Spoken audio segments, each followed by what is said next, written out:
अस्सलाम वालेकुम स्टूडेंट्स सफ़ा और मरवा एमडी अकेडमी में आपका वेलकम करते हैं। तो देखें, सेकेंड ईयर फेज में टॉपिक है न्यूक्लियर फिजन का। उसके अंदर एक पैराग्राफ दिया हुआ है, यहाँ से लेकर यहाँ तक आप देख सकते हैं यूरेनियम एनरिचमेंट की बात की हुई है इसमें। एमडी कैट के क्वेश्चन स्टूडेंट्स के लिए यहाँ पर एक क्वेश्चन अराइज होता है। बेसिकली एक कॉन्सेप्ट है समझने के लिए, वो क्या है कि यूरेनियम 235 को ही हम फ्यूल के तौर पर क्यों यूज़ करते हैं। ये जो ऑलरेडी 99.3% यूरेनियम 238 जो कि नेचर में इतना एबंडेंटली प्रेजेंट है, उसको हम फ्यूल के तौर पर क्यों नहीं यूज़ करते। ये बेसिकली एक क्वेश्चन है। तो आइए ज़रा इसको समझ लेते हैं।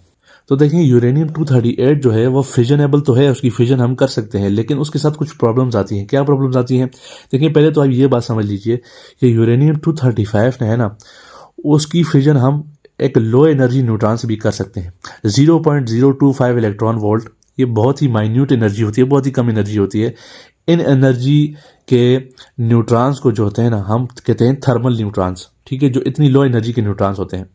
तो इतनी लो एनर्जी के थर्मल न्यूट्रॉन के साथ भी जो है ना, अगर हम उसको यूरेनियम 235 के ऊपर फेंक के मारेंगे तो वो खुशी से उसको एक्सेप्ट कर लेगा और खुशी से फट जाएगा, लिटरली फट जाएगा, ठीक, उसकी फ्यूजन हो जाएगी आराम से, लो एनर्जी न्यूट्रॉन से भी हो जाएगी। लेकिन जो यूरेनियम 238 होता है, उसके लिए हमें बहुत हाई एनर्जी न्यूट्रॉन चाहिए होता है।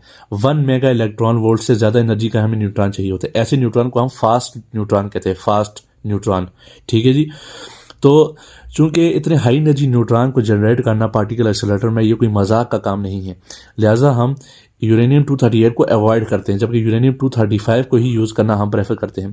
लेकिन चले फॉर एग्जांपल, अगर हम मान लेते हैं कि हमने 1 मेगा इलेक्ट्रॉन वोल्ट से ज़्यादा एनर्जी का न्यूट्रॉन जनरेट कर लिया, लेकिन एक और प्रॉब्लम आती है। वो क्या है कि जब हम उस न्यूट्रॉन को यूरेनियम 238 के ऊपर फेंक के मारेंगे तो उसकी फ्यूजन हो जाएगी, लेकिन उस फ्यूजन के बाद जो न्यूट्रॉन रिलीज होंगे, जिन्होंने बेसिकली आगे चेन रिएक्शन करवाना होता है, तो उनकी इतनी एनर्जी नहीं होती है। उनकी एनर्जी 1 मेगा इलेक्ट्रॉन वोल्ट से बहुत कम होती है।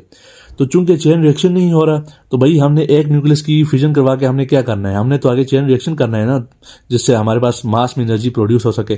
तो चूंकि इतनी ज़्यादा एनर्जी हमारे पास नहीं प्रोड्यूस हो सकती क्योंकि चेन रिएक्शन नहीं होता, लिहाजा ये कुछ प्रॉब्लम्स आती है जिनकी वजह से हम यूरेनियम 238 को फ्यूल के तौर पर यूज़ नहीं करते।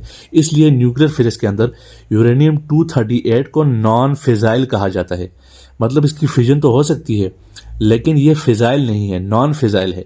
नॉन फिजाइल का क्या मतलब है, इसका मैंने आपको मतलब वर्ड समझा दिया। तो ये बेसिकली कुछ कॉन्सेप्ट था, तो जो कि देना मैं ज़रूरी समझता था। तो अपना ख्याल रखिएगा। जज़ाकल्लाह, अल्लाह हाफ़िज़।